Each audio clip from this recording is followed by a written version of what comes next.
What's good, fam? We back at it with another video. I gotta give a shout out to you, brother, because you keep me on the Primm Hood Cinema uploads and the whole nine, man. Shout out to Charles Simmons, man.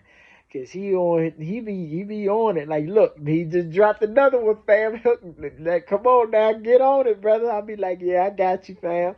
So I gotta give a shout out to you, brother. You a real one. You always keep me on my toes when it comes to the Primm Hood Cinema, and I fucks with that. So shout out to you, brother.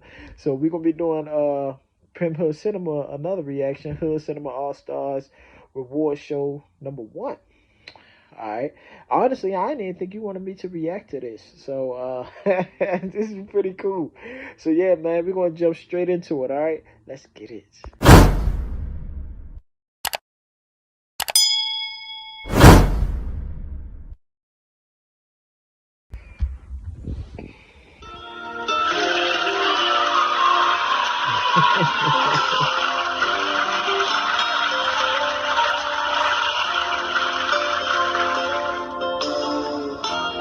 Killing it, brother. You deserve it.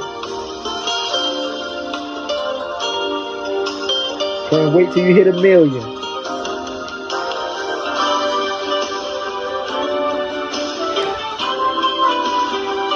The comic relief soundtrack. Okay.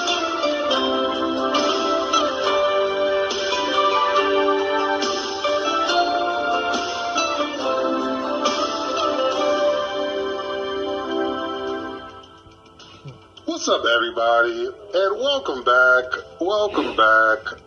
to the first time ever award show. It's a Hood Movie Award Show. Like, subscribe. Today we're counting down the top 10 comic relief type characters in your favorite Hood movies. That's right, all your lovable crackheads and whatnot, coming through with some comedy, relieving the tension. Hood movies. Just one rule though, before we start. I'm only doing non-comedy Hood movies, so no Ezo, unfortunately, no Friday characters, no house party characters, etc. I don't think they count as comic relief, since most of the characters are meant to be funny in a comedy. They'll get their own awards at some point. For now, let's just get right to the list. Sponsored by HelloFresh. Let's do it. We talking about?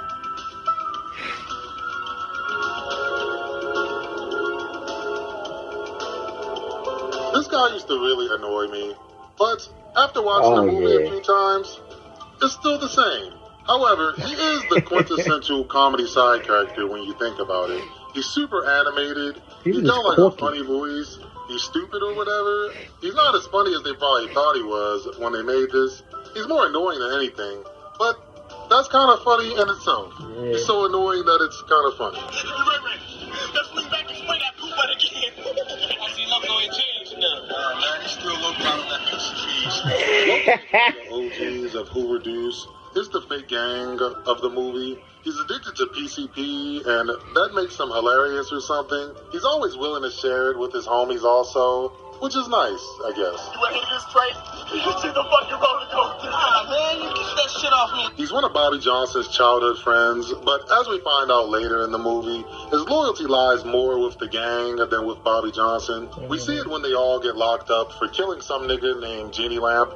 That's a sus-ass name, I can't lie. How the fuck would you ever get that nickname? Who would call somebody that? Don't fuck with me. Don't fuck with Genie Lamp. While they're in prison, Bobby Johnson's son gets shot, and that makes him rethink his life choices. Apparently that's against the rules or something, because this nigga gets kicked out of the gang immediately by some rando. Not only does Loco turn his back when that happens, he's low-key the reason they all got locked up in the first place. Bad boys kill anybody? Yeah, you know we're down for that 187, baby. How much you trying to go for the kitty cat? Cause I got the rock. So yeah, this nigga sucks, bro. But he is the perfect mix of longtime homeboy and a funny local crackhead. His life turns out pretty tragic also. That's not funny. But it's pretty common for these types of characters, at least in Hood movies. It makes sense. The filmmaker want to make you sad, so they hurt the funny nigga or whatever. Look at him. He all fucked up now. He and Bobby Johnson make up by the end of the movie, too, so that is a nice moment. And as much as I hate this nigga, I think he was sort of a blueprint for a lot of Hood movie side characters. Characters like Smokey and OG Loke, I think, took some inspiration from Loco in a way. So, shout out to him for that. Still hella annoying, though. Flip, yeah. When he called Tupac a picklehead motherfucker. This list is not full of funny local crackheads or whatever. It just turned out like this.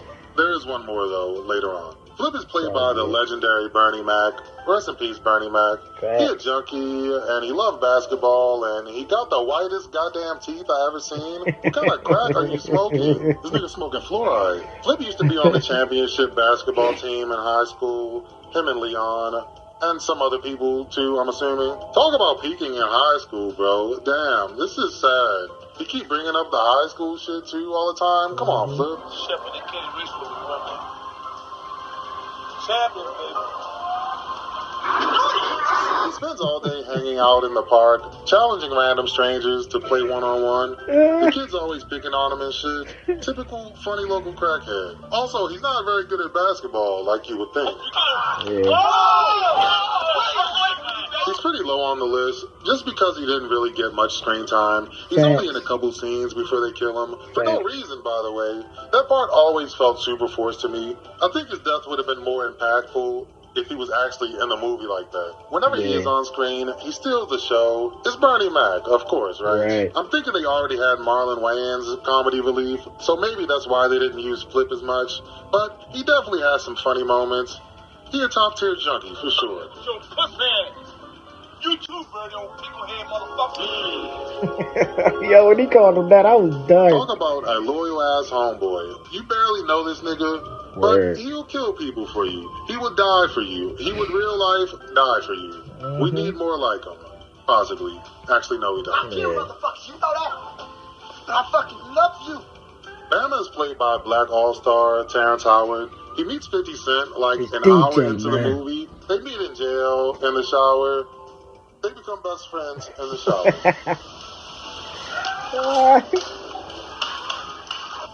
You saved my life. Yeah, I know. Looks like you need a saving. 50 Cent got beef with some Colombians in the movie, and they wait till he's showering to try and shank him with a whole-ass knife. It's not even a shank. It's legit a whole knife with a handle and everything. Where'd you get this from? How did you get this in here? You ass naked right now. Where'd you hide this, sir? Regardless, Bama has proven he'll go out of his way to help a black man in need. It's beautiful. This nigga is extremely unstable, by the way, so that's some points off. Clearly he has some mental issues. But he a good-ass homeboy all day. I'll give him that. He's even the one who killed Majestic, the final boss of the movie, just so 50 wouldn't have to.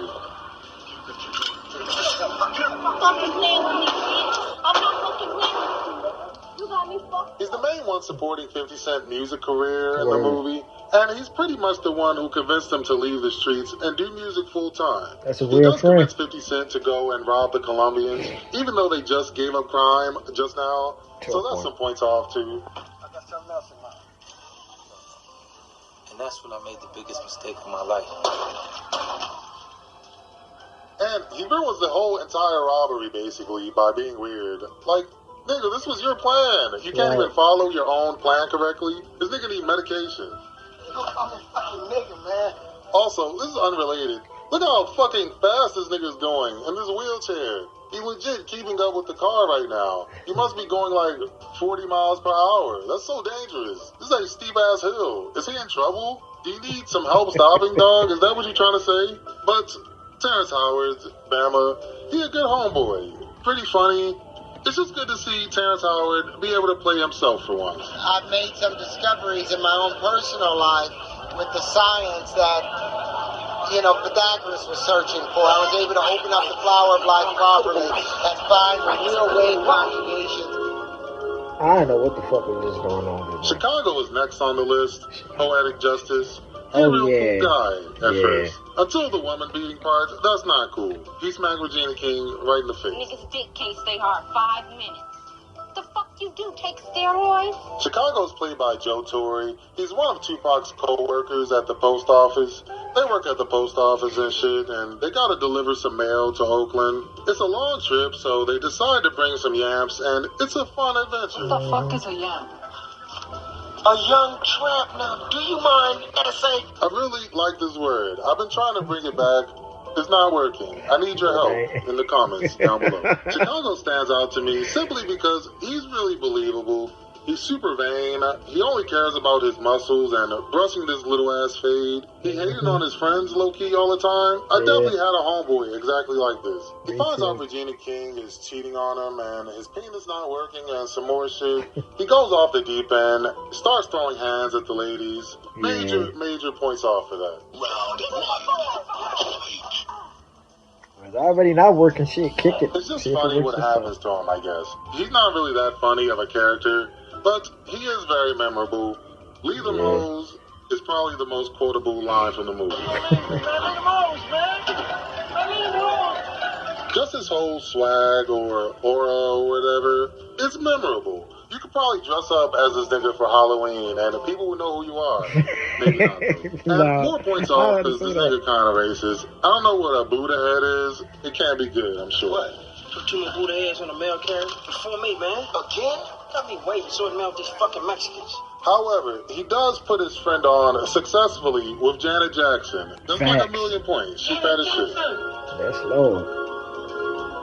Number 6, we got Fat Nigga from Leon, Me, and Juice. So the actor's name was Jermaine Hopkins. I couldn't pick a particular role. Just this fat nigga in general. I know it's 2 different movies. He's still funny in both of them. Oh, Just go with shit. it. Where is this nigga, bro? What is he up to? I haven't seen this nigga in nothing in like 20 years. Oh, nah. This nigga wildin', boy. Your ass trying to get high. It says he got caught trying to buy 200 pounds of weed from an undercover cop. What? You would do that, huh? Classic Jermaine Hopkins. You still ain't learned your lesson. Crime don't pay, bro. Nah, it's just some weed. Nobody give a fuck. Hopefully all that stuff is sorted out for him. He plays the same character in pretty much everything he's in, but he's good at it. He a lovable fat homeboy. He always doing hood rat stuff and getting in big trouble. But at the same time, you can still see the innocence and naivety in the characters. He's charming sometimes when he wants to be.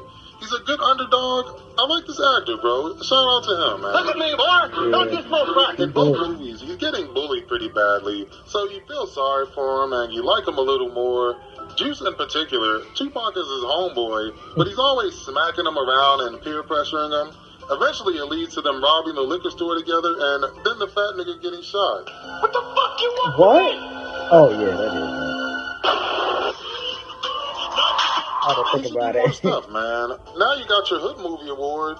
Sky's the limit, Jermaine Hopkins. Also, he was Dupree and the Wayans brothers. That's probably the main reason I like him, honestly. They bullied him in there, too, as well. It's pretty funny. We're almost at the top 5 winners. Let's take a little break real quick. What are you eating? Some trash? What is that? Stop it. If you want something fresh and homemade, you should check out my sponsor, HelloFresh. They deliver farm fresh, pre-portioned ingredients, and chef-crafted recipes right to your doorstep. All the holidays coming up, so you know HelloFresh is coming with some bomb-ass seasonal recipes that are easy to make and are sure to save you some time and money. It's cheaper than grocery shopping, it's cheaper than doing takeout, and with over 35 weekly recipes, I'm sure you'll find something your whole family will love. I'm not great at grocery shopping. I always forget something or get distracted and buy a bunch of Little Debbie's. So this man stay eating in movies. In a box. I don't have to buy a bunch of separate ingredients. I just buy the box. That's fine. If you want to try them out for yourself, go to HelloFresh.com/Primm65 and use promo code Primm65 for 65% off and free shipping. Lit. Again, it's HelloFresh.com/Primm65.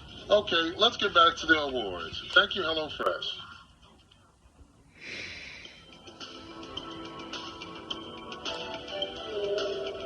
Heaven, and this is crazy. I didn't expect this kind of performance out of Chris Tucker. He killed it. I mean, he's a funny side character addicted to drugs, so I guess we have seen him do that before. He's not just your typical local funny crackhead, though. He's much more than that here. He's the voice of reason a lot of the times. He's the only one to question all of Lorenz Tate's stupid-ass decisions when it comes to their final heist. It's a heist movie. Well, you the one talking about we need another man. Make up your goddamn mind. We might as well put a motherfucking ad in the paper, then we're gonna get everybody. Skip starts off as a high school kid and aspiring pimp. He want to be a pimp real bad, but he gets drafted, and now he gotta fight some Viet Cong. I ain't fighting no white man's war. Shit, them Viet Congs, Chungs, whatever the fuck ain't done shit to me.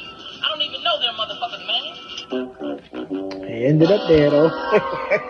Vietnam messed his head up naturally, and he turns into a hardcore drug addict once he gets back home. He's such a dynamic character, bro. He goes from a regular kid to a soldier, then to a junkie, and into a hero. Right. He has a whole story arc where he froze up in Vietnam and didn't help his buddies fight. But by the end of the movie, he unfreezes or something and shoots this innocent security guard. He's a hero. They still end up getting caught because they ignored his advice earlier, and he ODs at the end of the movie. Yeah. It's not funny at all. Sad hood movie. He killed that part, though. I ain't gonna This man single-handedly converts this dirty-ass neo-Nazi into a halfway decent person with the power of 90s comedy. Who would have thought? All right, boys, this is what we're going to do. We're going to hate some niggas. That's what we're going to do today. We're going to hate some goddamn niggas. Edward Norton is a neo-Nazi in jail. He gets stuck on laundry duty with this hilarious black man, and he still tries his best to be racist. Tori ends up winning him over in the end, and they become good friends. He shows so much patience and understanding here for whatever reason. This nigga don't deserve it. He a Nazi. You're a better man than me, Tori. He's in jail for stealing a TV, by the way. What kind of stupid-ass crime is that? He took it out of the store and just ran down the street with it. That's like the heaviest thing you could steal. What's wrong with you? It's a heavy-ass 90s TV. I run out, store owners running behind me yelling, bam, I run into 3 cops, all right? Police officer grabs my arm, the TV falls on his foot and breaks it. So, 6 years. He even has Edward Norton's back when all the neo-Nazis turn on him. He ain't that funny, though. I gotta admit it. Nothing he said in the whole movie even made me chuckle. But still, he's charming and positive, and because of him, there's one less neo-Nazi in the world, in the movies. You've been a bad boy, huh? Did you ever let me catch you? I'm again. Oh, right there. You're hitting it. What's this nigga name, bro? They never said his name, I don't think. Okay, it's Lamont. Thank you, Lamont. You're an all-star, Lamont. I only watched that movie like twice. Cheddar Bob is by far the funniest character on the list to me. His name is Cheddar Bob. That's fucking funny, bro. That's a funny name.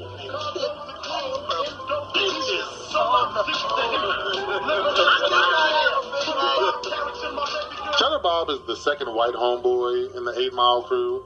He a rapper, maybe? Does this nigga rap, bro? He don't do anything. Why y'all hang out with this nigga? Honestly, I think Eminem kept him around just to make himself look cooler by comparison. But Cheddar Bob is always supportive and ready to blast on niggas for his friends. He'll even blast on himself for his friends. He supports Eminem throughout his music career, and he's his #1 fan throughout the movie. Plus, he's just funny to me. He don't even be doing nothing.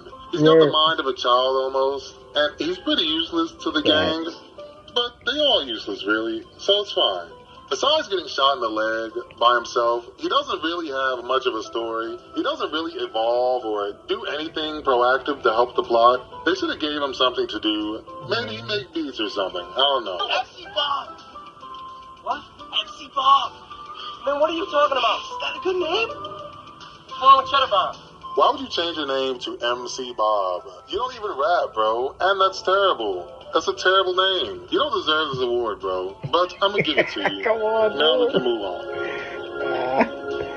Oh my God, dude. Cameron in this movie is a perfect mixture of comedy sidekick and main bad guy. It feels weird putting him on the list since he's based on a real person, but fuck it. This nigga's a lot of fun to watch. He's the most New York nigga I ever seen on film, 100%. Hey, yo, let me get an extra water, B. When we first see Cameron, he meets Money-Making Mitch in jail and saves him from getting shanked.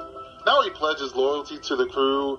He's super loyal for no reason right off the bat. Hey, family, I'm not gonna let that shit slide, B. If I hear something going on, I'ma handle it, B. I love you, B. Anything, B. Let me know, man. That's kind of the exact same situation as Bama, right? These niggas ripped off Paid in Full. Wow, that's crazy. I just noticed that. This time is different, though. Bama was actually a good friend overall. While Cameron ends up betraying his team and flat out killing his homeboy. So, That's very not funny. I gotta take some points off for that. Again, he's not the funniest guy on the list. Cheddar Bob takes that one, but he's pretty high up there. He's got a lot of funny quotables. Hey, niggas get shot every day, B. What's poppin', Tommy? I know it floats A's boat. Hey, let me get an extra one. Cameron does a great job in the role. I like how he can switch back and forth from fun and lighthearted to sneaky and menacing. Plus, he kills the dad from Snowfall. Kermit is the dad from Snowfall, by the way. Y'all should watch Snowfall. It's a good show. He sure the fuck is. Take your extra water. Get the fuck out of here. It's time for number one. All right, water. All right.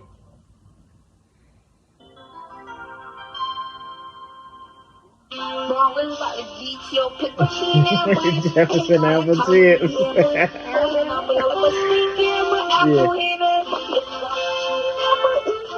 The entire cast. Oh shit. Facts. He was ready to fight everybody.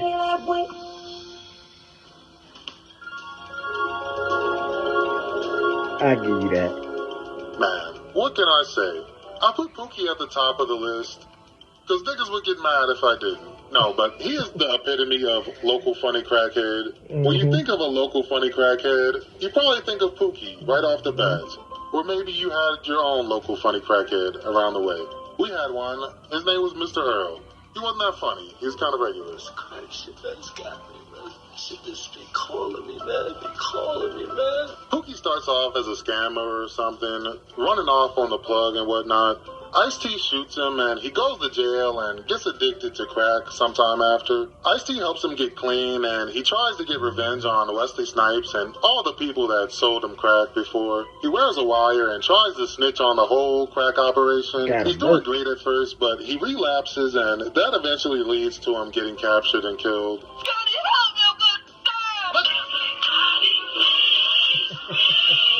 Pookie and his crusty ass lips are iconic at this point, and he has that added bonus of being a pretty tragic character. I know in my review I was roasting this little montage they did in the movie, but I can see how it's effective. It's nice to see a hood movie take a funny crackhead seriously for once. Let me get one. One. Thank you, Pookie, for all you done for us. I guess you didn't do nothing. Thank you, everybody, for coming to my awards. Thanks for liking and subscribing. Sorry about the clip show. This is definitely a clip show. Hey, I got more hood cinema coming for you soon. Check out the videos right here if you haven't already. Shout out to my sponsors. Shout out Mr. Earl. All right, water.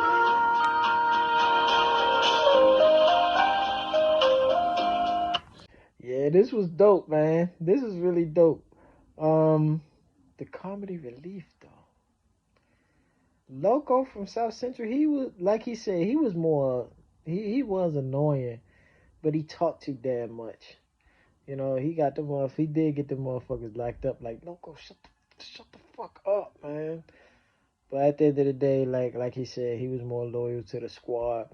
Now, Flip on Above the Rim, I wish they did put more of him in the movie because it would have been like, it'd have been really dope. But yeah, we already know how that went. But Bernie Mac killed it. I told y'all they be sleeping on the comedians, man. When it come to this acting shit, y'all better stop sleeping on them. Now, Terrence Howard and Get Rich or Die Tryin', to me, he was one of the most loyal friends. Because I know he did a lot of fucked up shit at the end of the day, but he was always loyal to 50, all the way to the end where he didn't even get his hands dirty in the whole nine because he knew he was on to some other shit. He just put dead his past, and then he kept it pushing, man. Yeah, man, you need some friends that actually give you more growth than just bring you down all day, every day. If anything, he got his ass out the street. He handled his business to get him to where he was, and that's how it was. So, yeah, man. Shout out to DJ, man. Shout out to him, man. Chicago was a clown on Poetic Justice, man. He was a fucking clown, man. Like,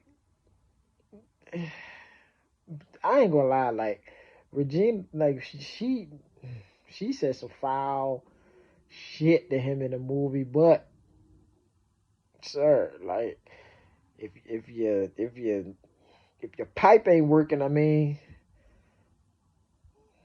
what the fuck? Like, when you work out, fellas, you got to make sure that works right along with everything else. You don't want to be big muscle bound ass niggas and just come on, man. You got to get it together. I ain't gonna go too deep into it, but y'all know what I'm saying. You can lift all the weights you want. See, I want to be strong enough to pick my woman up. That's the only weight that I want to pick up. Put her around the house and stuff like that. But that's enough because no kids watch my video. But yeah, but yeah, man, Chicago was a clown though. Real talk. Now, Jermaine Hawkins, he's really underrated when it comes to acting. I loved him in the Wayans Brothers as Dupree. He was fucking hilarious. But comic relief, he was pretty funny in Juice, and he was hilarious and Lean on Me too. So shout out to him. I hope everything is going well with him right now, and he's into some stuff right now, like good shit. Now Skip, Chris Tucker, and Dead Presidents, he killed it. That's why I be saying, like, man, they need to put him in more shit, cause his acting skills is on point, man. He killed that fucking shit from start to finish. Like, real talk, man. I'm a big fan of Chris Tucker when he in drama or he in comedy, because you know he's going to give 110% regardless. Now, Tori in American History X, like I said, I only watched the movie like 2-3 times. That's why I actually first seen somebody actually get curb stomped, and I was like, wow, that was very graphic. But but other than that, man, I can't really say too much about that, so I'm gonna keep it pushing. Cheddar Bob, I kind of felt like Omar Benson Miller, the big dude, was kind of the comedy relief, but I mean, I don't know. That's just me talking. Next, Cameron definitely killed it and paid in full. I actually found out looking at Will Harris interview that part when dude pulled up talking shit to Cameron in the car, that he really punched him in the fucking face and dragged his ass out the car. Like, that was not in the script. Cameron really punched him in the fucking face, stripped him naked, and then let him run down the fucking street. That shit was not scripted. Dude was really fucking scared, and he really pulled the gun out on him and did all that shit. So, like, some shit you just don't never know till you find out about it, man. Will Harris said it himself. Look it up. But yeah, Cameron definitely killed it in that movie, though. Real talk. He was a scary motherfucker in that. Now, Pookie in New Jack City will forever be iconic. This is Chris Rock could definitely do different types of drama roles, comedy roles. Me, myself, I like the older Chris Rock comedy. Now, people probably gonna call me a hater, but that's just me. I prefer that comedy compared to now. He be speaking more. He spoke some truth in Tambourine, with certain things. But yeah, man. But that's all I had to say when it comes to those. But yeah, bro, if y'all like this, smash the like button for your boy. Comment down below what y'all thought. Share the video and subscribe to the channel as well. And shout out to Charles Simmons once again. He's the reason he put me on game to all the Primm Hood cinemas. So if y'all give him all the love in the world, for real, man, because he's the reason why a lot of these Primm Hood cinemas is getting up here. For real. When I said, like, I seen it, y'all, he's the reason. He's the reason. So yeah, man. If anything, peace, love, blessings. See y'all in the next video. We out.